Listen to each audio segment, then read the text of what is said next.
Okay. Good morning. I'm Nancy. I'm located in New Orleans. I'm the facilitator today for our race meeting, which is Saturday, February the 1st. Racism is the slogan of the group of race, which was formed in New Orleans in the summer of 1993. We seek ways through person to person communication to show that we are committed to treating all human beings with love, respect, empathy, compassion, and humility. Join us. Erase is an organization that does not espouse any political party, and we have no religious affiliation.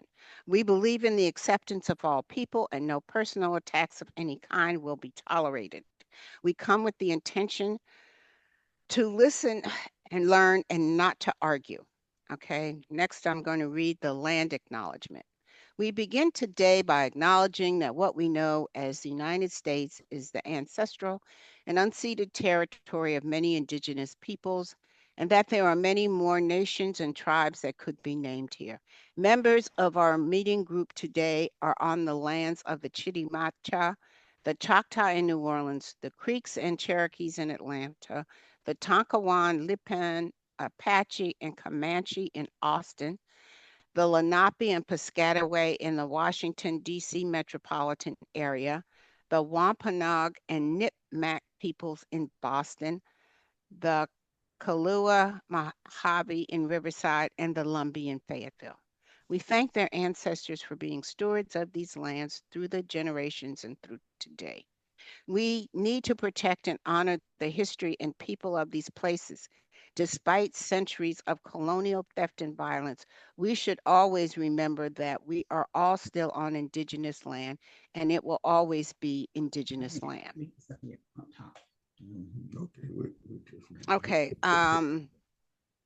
First, we're going to go around and have everybody introduce themselves. I will call you in the order that I see you on my screen. So, Marion, would you go first? You're muted, Marion. You're muted. Okay. All right. I clicked on the little white dots, you all, to try to change my name, and this crazy computer won't let me do it. So it's a good thing you all know me. Anyway, I've been coming to these meetings, to these discussions since June of 1993. Good to see everybody. And I am an old Southern Baptist. And that's all Okay. I'm going to say. Louise. I am Louise, and I have been coming for a couple of decades to Erace, first in New Orleans and now in Austin. Okay, thank you. Phyllis?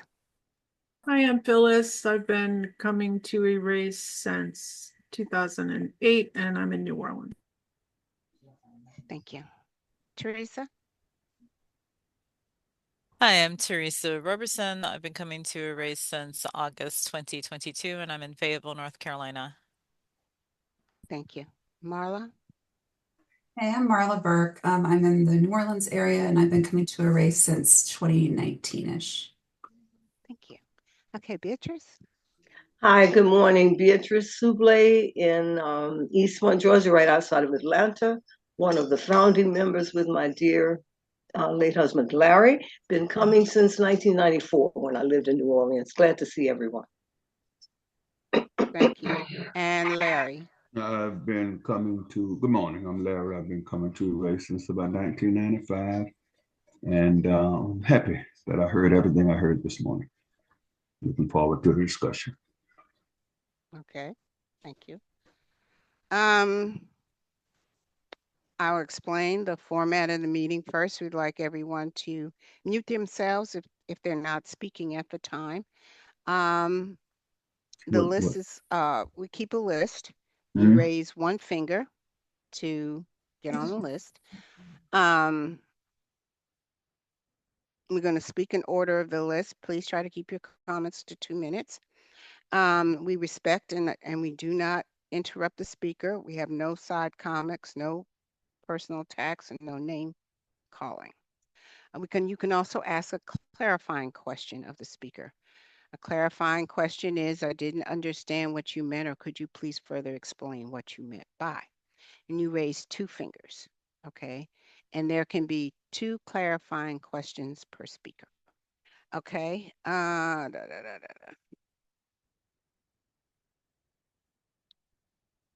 Okay.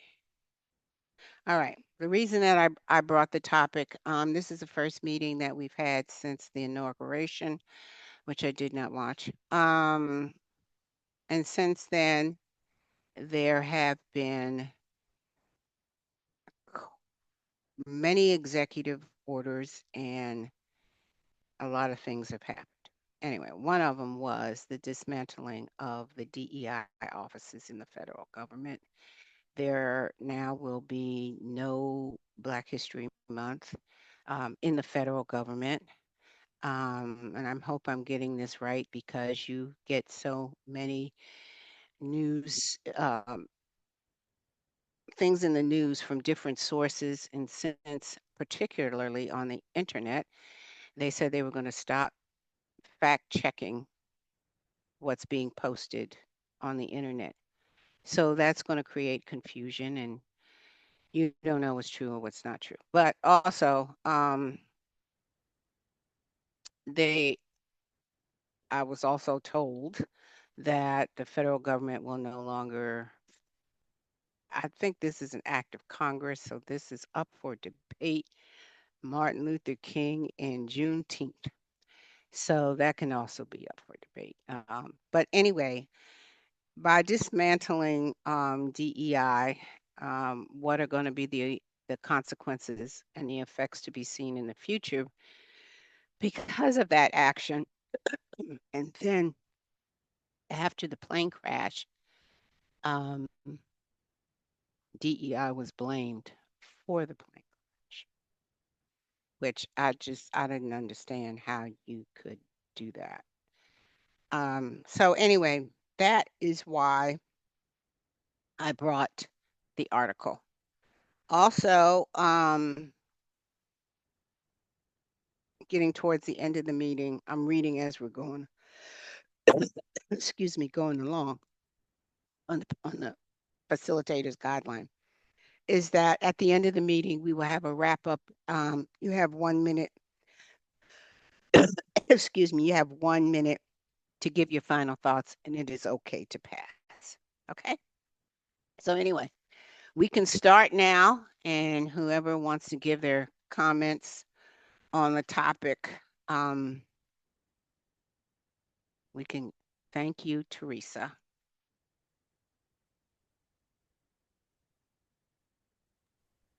Do you want me to go ahead and begin, Nancy? You can begin. Okay. Mhm. Thank you for bringing this because as soon as I read the topic, I just thought, yep, and we just hearing how DEI was responsible for the fires in California and now the plane crash. And what's interesting is first he said it was what lesbians and trans people were responsible for the California fires, which wow, anything but climate change, right? I do agree that they need to construct the homes differently. I'll say that much. If you're going to live in a desert and under those conditions, it could be differently, but to completely not acknowledge climate change is ridiculous. And whatever faucet the president thinks that he ordered to be turned on because a bunch of Californians couldn't turn on some faucet. Okay. And now I was wondering which group, but it wasn't the lesbians this time. It was people with disabilities, which I think is really interesting because in the same sentence, the president said, I don't know the facts, but I'm going to share my guess or something of that. And his guess was that people with disabilities cause this. And that's even political because is disability means those of us who wear glasses, which might very well be everyone on in this meeting at some point needs reading glasses or some type of corrective lenses or whatever, or when he's talking about mental health, anyone who survive the pandemic and remember the before times, I usually avoid making blanket statements, but that was a serious impact to everyone who survived COVID, mental health. And I would even say, at some degree or another, we all went COVID crazy. So I don't know where he's gonna draw the line, but you can bear. I'm guessing it's the physical disabilities that can be seen, and anyone who has well melanated skin that he could just dismiss as well. That person has mental problems, and because of DEI, we're hiring them to do. And then I think, Okay, and then Teresa, do you want oh, to I get don't back? hear a buzzer, but I would like No, to. that it's kind of quiet, but I have it sitting here. I know Okay, you. Uh, Put me on the list. Well, then you're next, Glenn. okay, I Uh, want to be put back on. Okay. All right, Glenn, go ahead. okay. You know, everything a president say he's going to do, uh, he's not able to do it. And uh, all this talking about he's going to take Greenland from this other country. He's going to take Canada. Yeah, yeah. Go, it's he's not Pharaoh, and he's not uh, Almighty God. Thinks he is. And we shouldn't be getting anxiety over something that he says. It's like it's going to be done because he says it. Tried to uh, cancel all grants and other things. He wrote this little thing, this executive order, but he had to rescind that. But I see y'all getting all high blood pressure over everything that he says as though it's going to get done. Uh, see that that's where the religious people got y'all. They have faith. Talk y'all later. Thank you, Glenn. Okay, next we have Teresa. I always love to follow Glenn. So the point I was making about the mental health, I don't know that he would pass the same test when it comes to cognitive abilities and mental health. And the whole elimination of DEI to go to merit based, well, he's not even following that given his cabinet picks. They don't pass anyone's like experience. It is not merit based. It's what we call in the South the good old boy system, even though there's a few women, but it's still maintaining that. And Glenn, I love how you choose the two most ridiculous things that he says he's going to do, because he did say he was going to eliminate DEI. No one really uses the term affirmative action anymore, and the federal employees have been laid off. So I would love for you to talk to a federal employee who has been laid off because the president signed an executive order, and Larry. then trying to convince them that you can't believe that the president is going to do. I mean, you can talk about Greenland and Canada, the long shots, all you want, but there are people who are laid off. There are federal employees who have been told, if you resign now, you're going to get severance pay until what, September or some arbitrarily chosen date. So, you can talk about how religious people have the faith because, you don't fully believe that Greenland is going to become the part of the United States. And yet, please address the things that he's already done. Okay. The things that there are people who are laid off. There are businesses who are no longer going to have DEI funding for their companies. They're going to use that money. Please address that. Put me I back on. Okay, I knew I was tagging you a couple of times because I don't hear your comments about what he has already done. Those people who have already, the people who are laid off aren't worried about Canada and Greenland becoming part of the United States. They're worried about their jobs. And I work for CBS, and I'm glad I don't work for the DEI department. They're wondering if they need to brush up their resume, and our CEO hasn't said anything about it. What about the Okay. things that are possibly done? Oh, is that 2 minutes? I know it It's is, two Nancy. minutes. Thank you. I'm sorry. No, you don't have to Okay. apologize. I know it was. Okay. All right. So we have Teresa. No, no, let me cross. You just spoke. We have Beatrice, Phyllis, Larry, and Glenn. Anyone else want to be on the list? I'm just looking, Okay. okay, looking at the article Okay. and the what people say as their reason to do away with diversity, equity, and inclusion in business is that it threatens merit-based hiring, promotions, and educational opportunities of white men. Lord have mercy. The whole system in this country has been based on advancing the needs of the most mediocre, unqualified, but well-connected white men, and it continues to be. And so that rationale is just laughable. Come on, people. Come on. Uh, do I guess some other things that were concerning to me as I looked at this article were the uses that people have made for the money they were using for their DEI initiatives. University of North Carolina Chapel Hill Board of Trustees divested 2.3 million of their state funds from advancing diversity to public safety and policing. Come on, people. I mean, it just blows the mind. And when you go back, of course, to the Supreme Court and doing away with affirmative action in uh, higher education, it just seems like there's a whiplash, a machete going through everything that we work so hard to get. That's just cutting it down, just like people used to. My grandfather used to cut cane before he came to New Orleans and went to college. I mean, you can look at it and say, "Yo, are you kidding me?"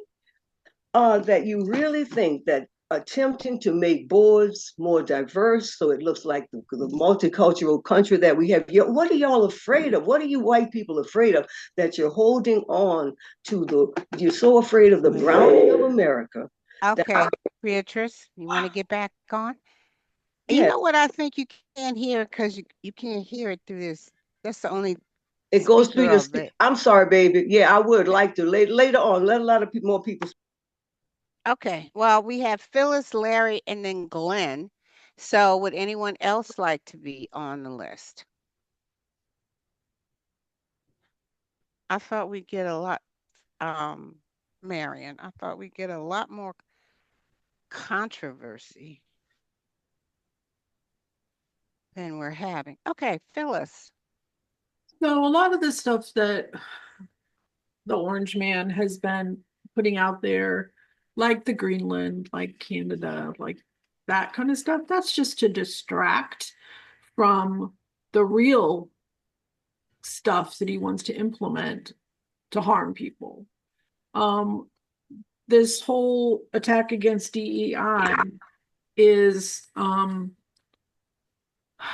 it's targeting the most vulnerable people in our society. It's targeting the disabled, the cognitively impaired, migrants, LGBTQ people, especially trans people with their ridiculousness about everybody is the gender that they were at conception. Well, everyone was female at conception. So welcome to womanhood, Glenn, Amal, and Larry. um, so I think that's what we have to pay attention to is what are they trying to do that's really going to harm people and fight against that, even if we don't agree with the group they're trying to harm. Because there's a poem about how first they came for the this and then they came for the that, and then when all those people were gone, they came for me. So let's bear that in mind. I think we're living through times very similar to what happened in the past in Europe. And I think we all have to stand together and fight. Thank you. Thank you. And you're pretty much right on time. I've been Um, doing this a while. Louise asked if she could keep time and maybe you would hear hers better than you can hear mine. And I think the problem with mine is this is the only microphone that there is, and my phone is not, you can't hear my phone through this microphone that's close to my mouth. So anyway, Louise is going to keep time for us, okay? All right. So next we have Larry. Um, when Glenn said that religious people have faith, I think he was trying to say, I could be misinterpreting him, but I think he was trying to say that religious people realize that Trump don't have the last word, that there is a God that's higher than Trump. Um, I want to read something, and I hope that if I go beyond 2 minutes, you would just allow me to finish it. But it was on how Benito Mussolini became a dictator in Italy. And I think there's a pattern that we could follow as we look at Donald Trump and Elon Musk. And it says Benito Mussolini rose to power in Italy by forming the Fascist Party,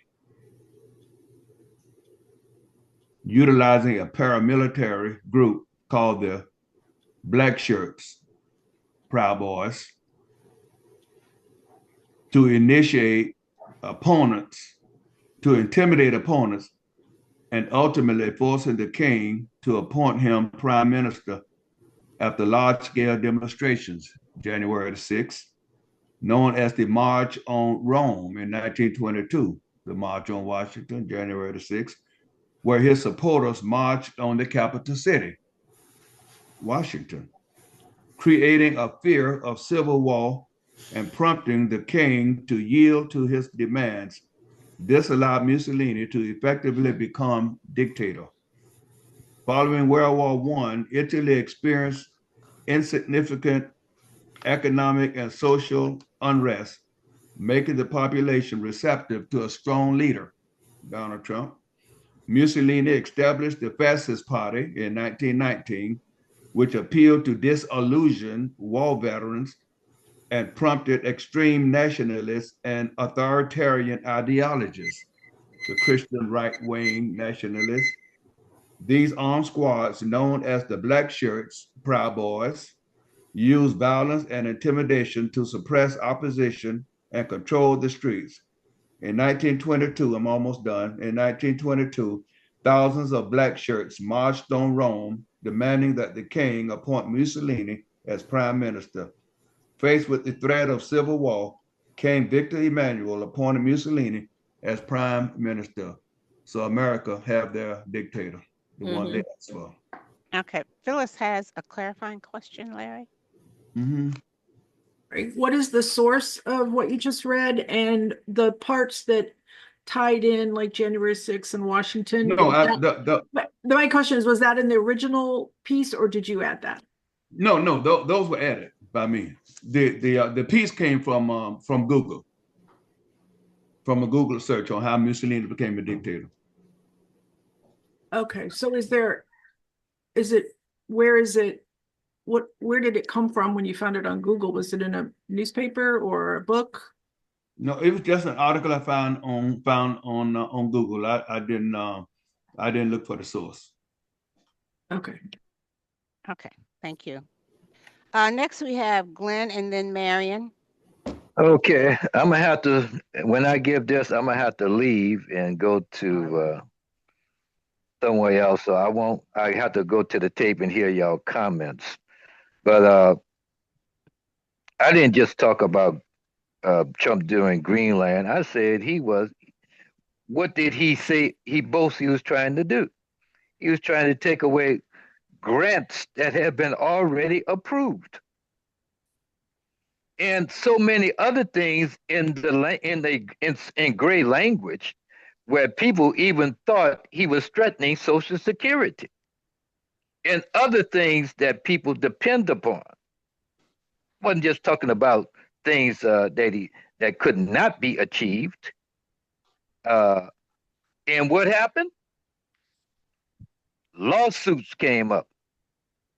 You know, then the judge had to stay. A federal judge, stopped it, and then a day or so later, he took it. He rescinded that action. What I say, don't just take a piece of what I say. Take the whole of what I was talking about. Uh, and not this is these are executive orders what he has done. This is not nothing that's passed by Congress. Another executive can come in there and undo everything that he has done.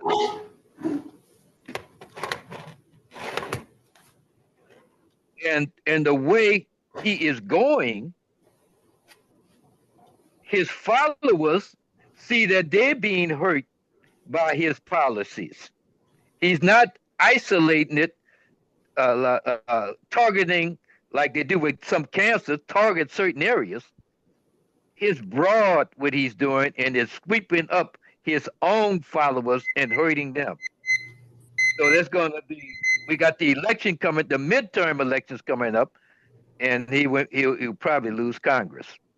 Okay, Okay. that's it. Louise has a clarifying question. No, it's okay. Don't worry about it. Okay, well, thank you then, Glenn. Next we have Marion, and then we have Marla.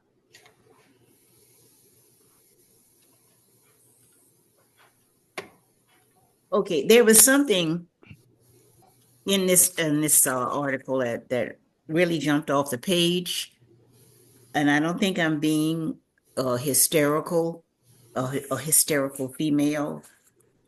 Van has stated, I'm talking about that person in the White House, who's the 47th president.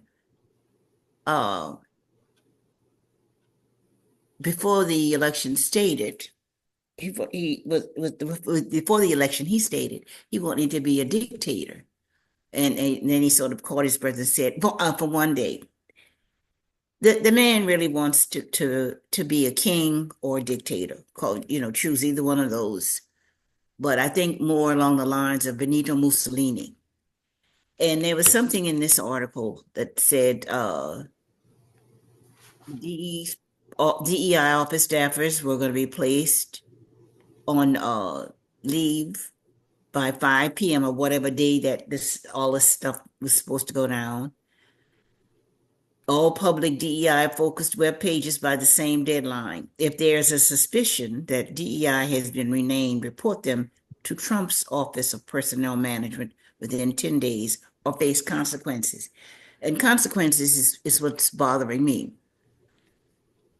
Now, he said they're to be placed on, the DEI staff is to be placed on paid leave.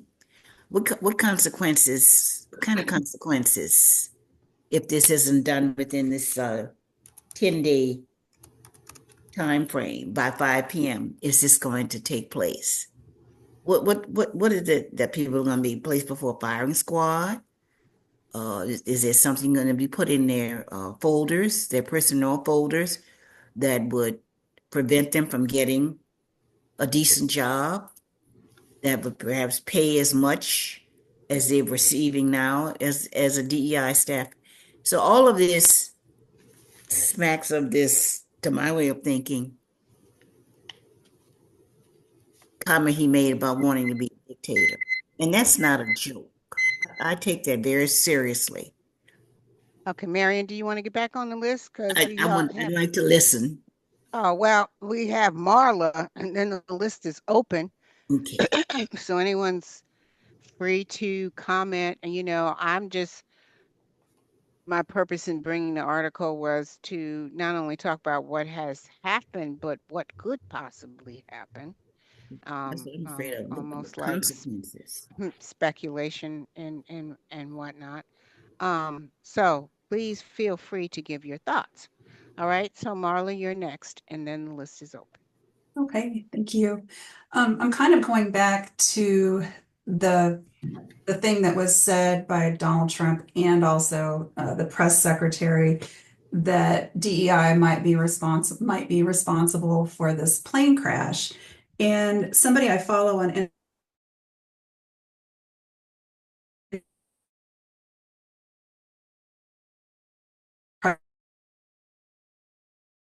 when he said this was toward the intellectually disabled folks. And she makes a case that DEI never included folks with disability at all. DEI has never been inclusive of that. Non-disabled people don't want to hire disabled people ever if they can avoid it because of the ableist society that we are in. And she says also the only time that DEI got people's attention was when non-disabled folks started dying from COVID and that raised the concern. So this was a very interesting and very eye-opening perspective. I mean, I'm kind of ashamed to say I continue to really work through my own ableism when I hear somebody speak, Amani Barbara, and specifically talking about this. And she also says DEIA is really what it is. So disability, equity, inclusion, and accessibility, which I I honestly did not have that awareness, but now I do. So anyway, just some additional things to think about. I don't know, for somebody like Donald Trump who talks about adhering to American values and wanting to restore those values, he sure is off the rails anyhow. But also this is what America has always been. So that's it for now. Okay, thank you, Marla. Next we have Phyllis. So I think, Nancy, to address what could happen, we could just turn to Project 2025 and see what plans they have laid out for themselves. I think creating chaos to achieve their ends is one thing that they do. They, like putting all these things into place, and this is happening by 5 p.m. And if you don't report agencies that are being renamed to hide the fact that they're DEI, then there will be consequences without naming what those are, totally ignoring employment practices, hiring practices, and starting with, dismantling as much as they can of the federal government. And yeah, maybe that initial attempt to take away people's benefits failed. That doesn't mean they won't come at it from another angle. There are a lot of people who are going to suffer if they can't get Medicaid, if they can't get food stamps. And a lot of people will say, well, the churches can fill in the slots, they can provide the food, they can. No, the churches aren't going to do that. At least not the churches with enough money to really make a difference, like certain mega churches, because that's not what they're about. So I think if we turn a blind eye to the true intent of this person and his regime, we are going to be really foolish. Thank you. Thank you, Phyllis. Teresa, you're next. Teresa, you're next. Okay, sorry. I was trying to wait till everybody got quiet in my house before I turned my mic on. Yeah, so at my job, we have resource groups, and there's different, I think there's about 16 of them, and I'm one of the ones that I'm in is the Black Colleagues Resource Group. And so when the president talked about doing away with DEI, a lot of chatter in that particular group's chat. And after a couple of days, they were just like, well, what can we do? Because, some people's job literally is in the DEI department, and the CEO still hasn't come out officially. He's talked about the app and he's talked about the this and the that, and looking forward in 2025, and we're like, okay, and how are you going to address this? So my idea was, why don't the leadership of this group, because every group has like president or whatever, and then a VP sponsor, at least two VP sponsors. And I said, why don't the leadership of this group um, invite the CEO to we don't have Zoom, we have Teams, which we can have meetings through, a Teams meeting, an interview to discuss this, because nobody as an individual wants to stick their neck out. Technically, I could at any time message the CEO. Everybody's on Teams who is Mhm. employee of CVS. And I think that the former CEO, who abruptly stepped down after some fiscal shortcoming or whatever, she would have said something. She would have like addressed it, just like she always had, whenever, just like when, the politicians went after birth control and IVF, and she was like, had a response about how CVS is always, especially going to comply with the law, but in the states that will allow birth control and mail order birth control and whatever, she addressed it. This new one does not. So there, Teresa, it's 2 minutes. Did you want to get back on the list? I'll listen. Thank you. Okay, well, next we have Larry, and then the list is open. Beatrice. Sometimes our life experiences give us a certain amount of wisdom. And, what we see is nothing new. To those who've had their eyes spiritually open for a long time, um, a lot of times Black people was given the delusion that they were welcome into the system.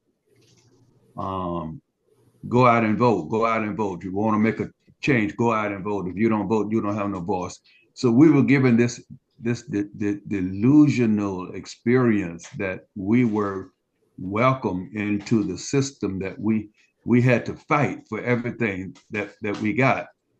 There are some big, huge churches and cathedrals that have been around before the Depression in the 1930s, but Black people made it.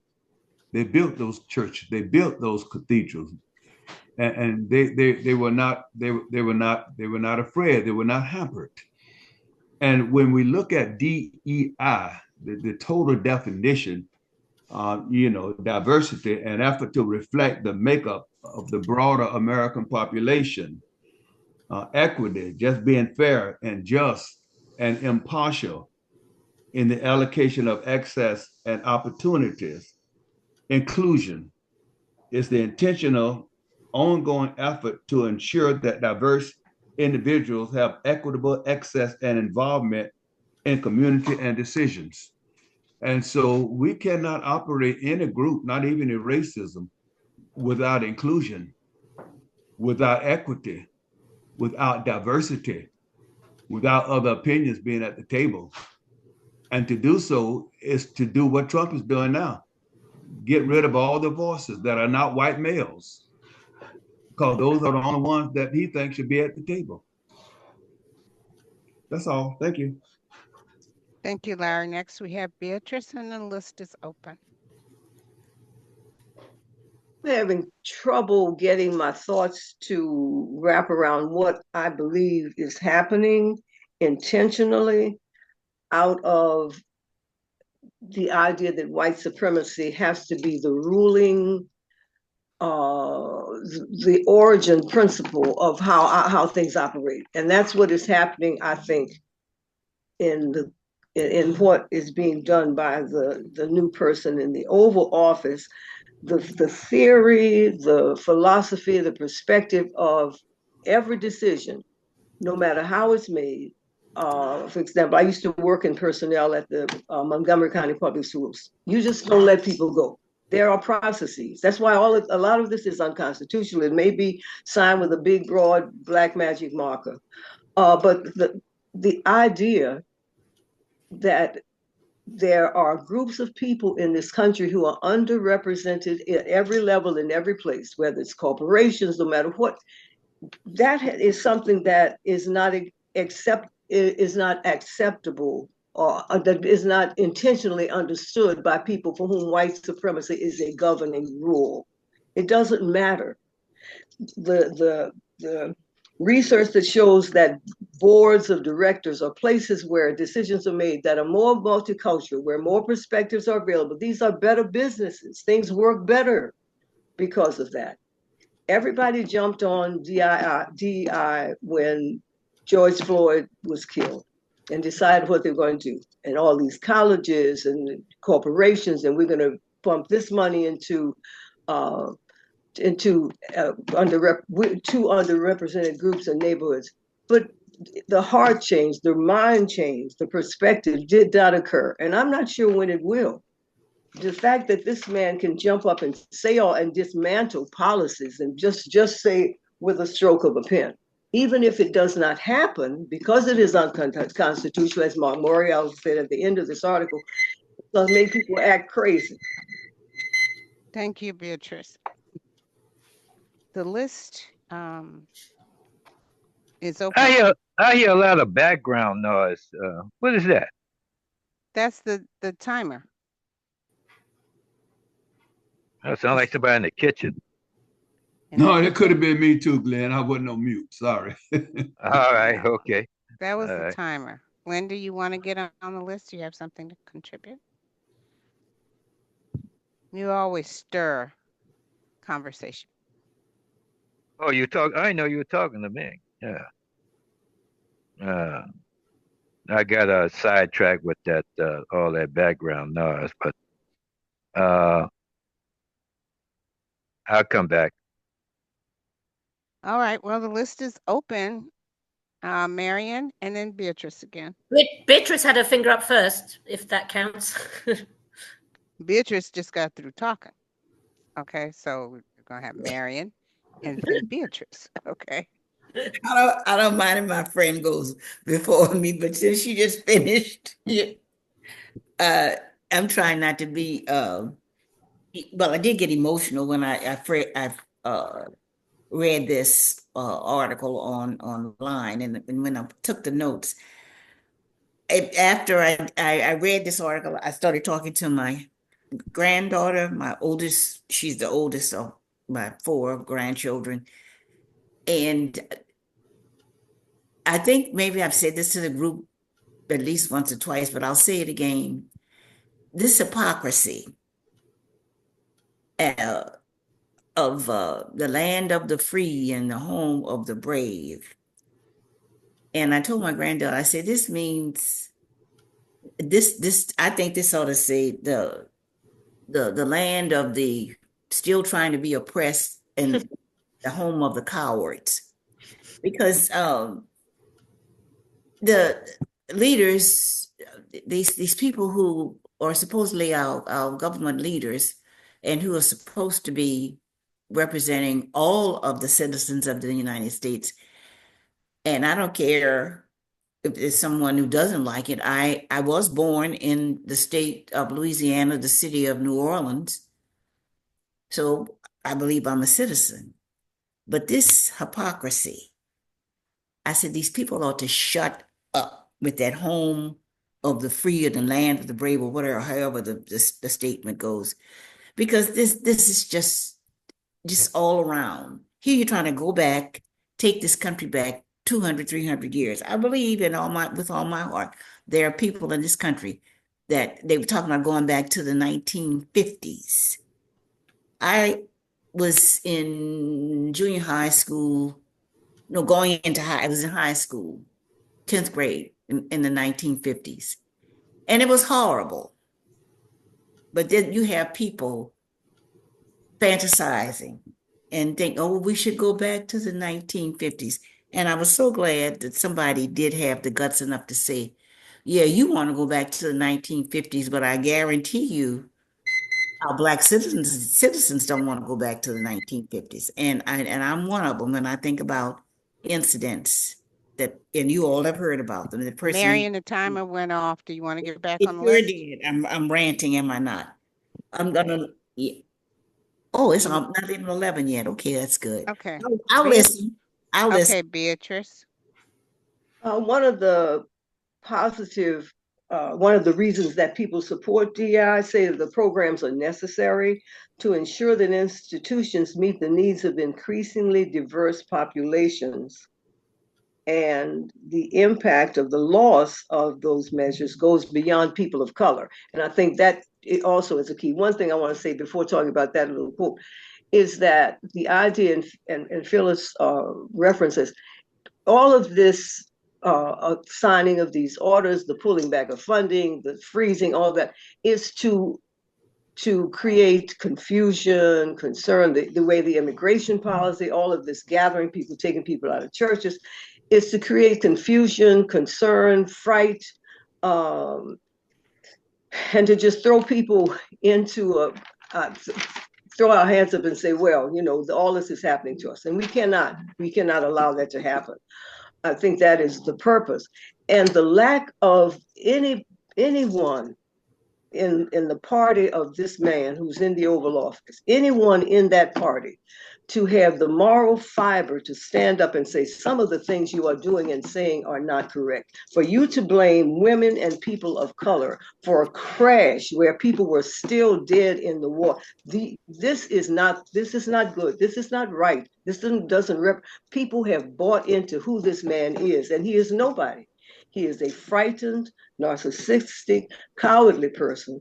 And so the system, it's bad enough that, as I say, the origin principle around which the country is founded is racism and white supremacy. It's bad enough that that is what makes it is the glue of the pot, but to not have anybody willing to stand up and to recognize that there is a need to have people included so that good work is done by organizations, Larry. corporations. We just have to not give up, but know that the purpose is to be evil and to create confusion. And so we don't get lost in that. Don't be lost in that. That is the idea. The very idea that you would put Robert Kennedy up as head of health. I didn't hear nothing ring, but I'm gonna stop. Must have rung. I'm sorry. Okay, thank you. Okay, we have Phyllis, Larry, and then Glenn. Phyllis. So I stepped away again, so this might have been said. And it's also seems to me very obvious, but when they slander think people as DEI hires, they are also implying that those people were hired without any experience, any competencies for the positions that they got. And that's falsely, well, blatantly false. And the other part of it is that we have white men, commonly known as mediocre white men, who are getting positions of power who have no competency and no merit to get the positions that they're getting, like Pete Hegseth, who I think he probably should also be in jail, and RFK Jr. That man's not right. Like mentally, I don't think he's right. And yes, there are women that are being included, but they'll probably, get tossed to the wayside eventually. But I think the assumption coming out of this regime is that white men are the best and at everything, and they should get the best positions. And for those, and I'm sure everybody here knows this, but white women get hired under DEI programs too. So that's something white women should remember. Thanks. Thank you. Okay, we have Larry and then we have Glenn. Martin Luther King said one time that the ultimate tragedy is not the oppression and cruelty by the bad people, but Yeah. the silence over that by good people. Hmm. And he said another time, we will have to repent in this generation, not only for the evil words and deeds of the bad people, but for the appalling silence of good people.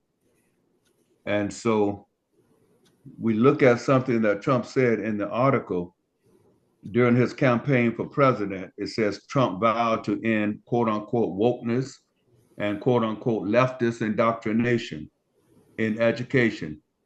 He pledged to dismantle diversity programs that he says amount to discrimination and impose fines on colleges up to the entire amounts of their endowment.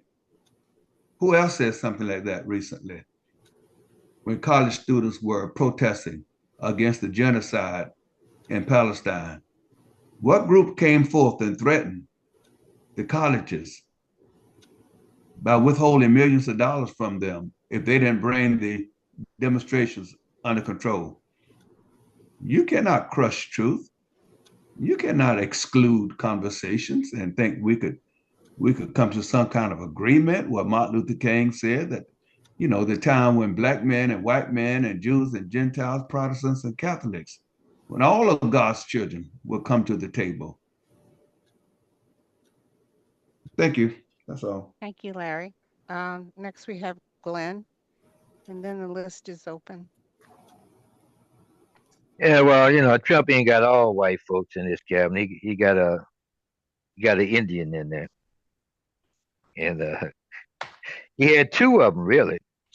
Cash Patel, he had him. I think it was his name is. Mm-hmm. Yeah, but they got rid of him. Uh, Elon Musk couldn't work with him. Uh, but I, I see, I see like that America needed a wake up call.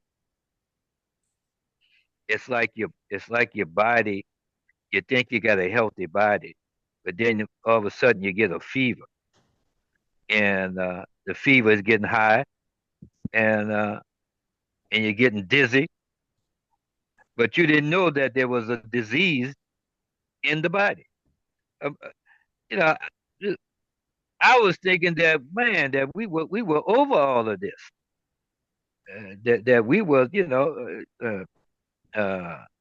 really after the Civil Rights Bill was passed, after the Voter Rights Bill was passed. I just see things going up, up, up, up, up and up in America. That we're going to really have diversity and equality. So this let us know there was something simmering, and it just came to the surface. And by coming to the surface, we're going to do something about it. It's making people aware, and it's actually destroying the country. I would have never imagined that our country would be involved with genocide, would be the one directly responsible for genocide. But all that come to the surface, and now we see it, and we'll be able to do something about it. Thank you. Thank you, Glenn. I had Phyllis, and that was right on time. Yeah, Teresa, I think just put in the chat what I was gonna say, that this country started with genocide. This country genocided the native people. This country has sponsored genocides in other parts of the world way before they funded and armed Israel to cause genocide to the Palestinians. It's our bread and butter. So, and whatever we think is boiling now, I would say it's been boiling for centuries. This is not new for the United States. It's just taken a different a different turn, a different face. We have a lot to fix if we're gonna not fall apart. Thanks. That's it. Okay, the list is open. Okay, I'll take it. Okay, thank you, Glenn. Well, look, I'm not an anti-American. I'm not an anti-white folks. You know, uh, uh, I believe I believe in the intent of this country. That the that what it that uh somebody's not muted. And I hear all that background noise. Check yourself, Larry. Sound like your sound again. No, it might be Uh, me or Not me uh, this Louise. time. Nope. It's not all right, Larry. all right. Oh, it's probably you breathing into that microphone. Could be. Or it didn't gone away. Okay. Yeah. Yeah. You know the meaning, the preamble of the Constitution itself. The- I believe in the purity of the intention. Certainly, they had all this. They did this in the past, but it did get better. It got better and better. Uh we wouldn't. There's no way. Phyllis? There's no way that we would see the Indians being slaughtered on the reservation and right now today, and everybody wouldn't come out and protest. Uh, uh, so it's you can bring up the past. I can bring up the you. I could probably bring up the past of some people on this line, or the past of my past. I'm not. You can't judge me by what I was in the beginning.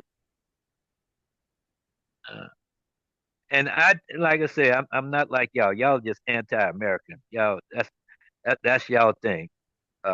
Anti-America. I'm not. Thank you. Thank you, Glenn.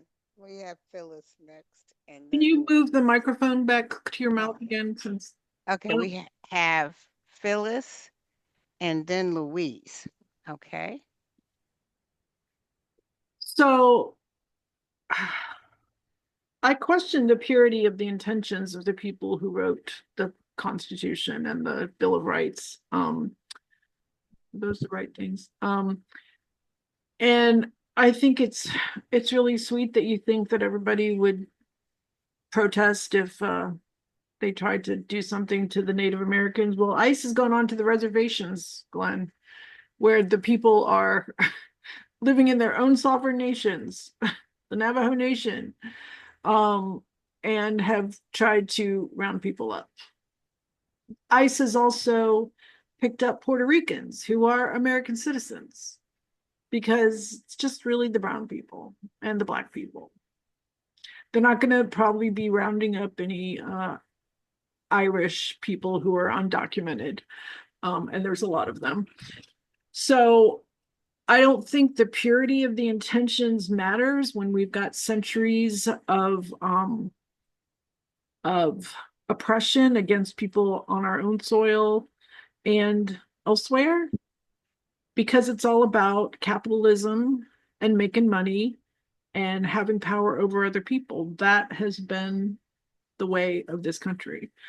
I think that it's more loving to want someone or something you love to improve than it is to act like it's all okay, you know? So, um, that's my take. Thank you. Thank you, Phyllis. Next we have Louise, and it'll be 11:10, and I think we could move on to the wrap up at that point. Okay. Actually, I'll just wait for the wrap up, to be You honest. wait for the wrap up? Okay. Well, we'll start the wrap up. It's 11:10, and we'll start the wrap up. Excuse me.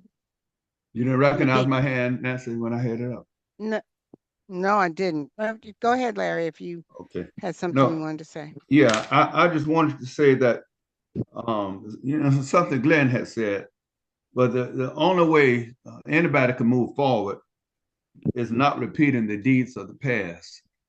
And we've got to understand that the 13th, 14th, and 15th amendments were added to the Constitution because Black people were not included in its original purpose. And so we've got to know the history. And then not only know the history, we've got to be able to recognize how the present relate to the history. And that's the only way you're going to fight demons is to recognize them. And what we see now is just Donald Trump mentioned in his inaugural address, manifest destiny. Does anybody know what manifest destiny is? You know, the thought that white people must reign supreme in America and spread that version of Christianity. That's what manifest destiny is. And that's why we have these white so-called Christian nationalists now. We've got to be able to link the past, the present to the past, and not try to blot out the past as if it didn't exist. Okay, thank you. Thank you. Okay. Well, now it's 11:12. Larry, you stuck to 2 minutes really well there. And we'll move on to the wrap up, and we'll start with the two people who, excuse me, hadn't spoken, and that was Louise and Amal. So, Louise, if you would start us off and give us your final thoughts. Pokey pokey. So I'm sorry I didn't talk because, to be honest, everyone was saying what I was feeling anyway. And they're more eloquent than I am. It's, but I do want to make a point about what Glenn said about you lot not loving America, which again, one of his infamous sweeping statements. But it's, I can only make an analogy with, your child. You love your child, but if they're doing wrong, you chastise them, tell them the right way to do it, and hopefully they grow, from that. That's the same thing about America. You can't blindly love a country when you know its history, and its history. It is built on genocide, and it has been um, throughout the years, throughout the generations. We need to try and change it because we love it. We don't want it to continue to spiral down into the depths of where it's spiraling right now. So I think that statement is a little off. But otherwise, yeah, thank you everyone, and thank you for the uh, article and all of that stuff. Thank you. Okay, thank you, Louise. Amal? Yeah, can you hear me? Yes. Yeah, I didn't have much to say. Everybody pretty much said what I would have. But these executive orders that Donald Trump is signing, whenever a president has the power to do that, I don't take it lightly as if it can happen. It can very well happen. This is a threat on everything that Black people have fought for in this country and continue to fight for. But then again, it's Donald Trump, so I can't say that I'm surprised. Donald Trump has been threatening to take down things since his first presidency. And I think he's using his second presidency to execute everything that he didn't do the first time. And so that's what you're seeing, an execution of things that I should have and wanted to do my first time around, but I couldn't quite get done. All right, this is my chance right here. These things were done hit the first day he was inaugurated into office. So we got another 4 years of this. So this idea that it can't happen, I never trust that when it comes to the United States of America. Oh yeah, it can happen. It very well can. And so that's what we're seeing with this attack on affirmative action, DEI, and any of the various things that you've seen that would make the country look more diverse in the workplace and in the military and all the various area that DEI is designed to to to in other words, make the country make other aspects of the country look like the diversity that the country is supposed to represent. And I highlight supposed to because it just never really done that. But one more thing as it relates to uh citizenship, citizenship as it relates to being born in this country. And Donald Trump is trying to attack that as well. Meaning that if you were born here, that don't automatically make you a citizen. And I was wondering if that was going to apply to his wife, who's not born here. And I wonder why ICE hasn't rounded her up yet and sent her back to, I think she's from Russia or the Ukraine, one of those former Soviet Union places. I wonder if that rule applies to her, or does she get any type of immunity because of who her husband is?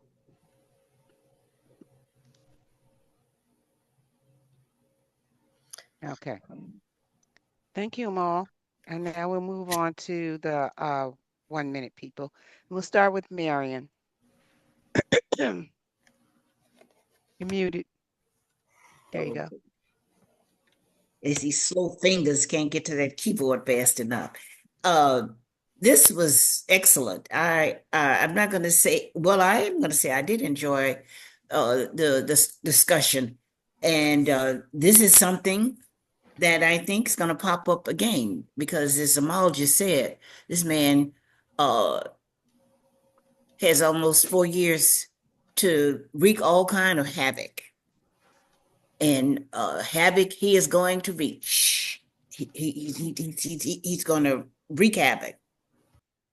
So thanks again for this very timely, very necessary discussion. And I don't mind, and I'm not anti-American. I'm glad I was born here, despite some hellish times I've had in my life caused by other people, because they think the Creator made a mistake when He diversified humanity.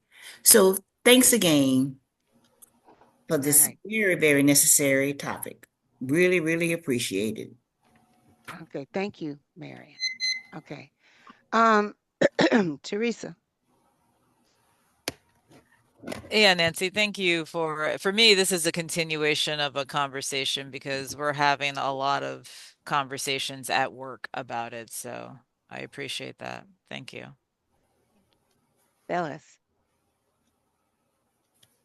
Thanks for the article. I think it was very timely, and I hope that we all continue to keep our eyes open and do what we can to protect the people who are being attacked by this administration. Thank you. Thank you. Marla.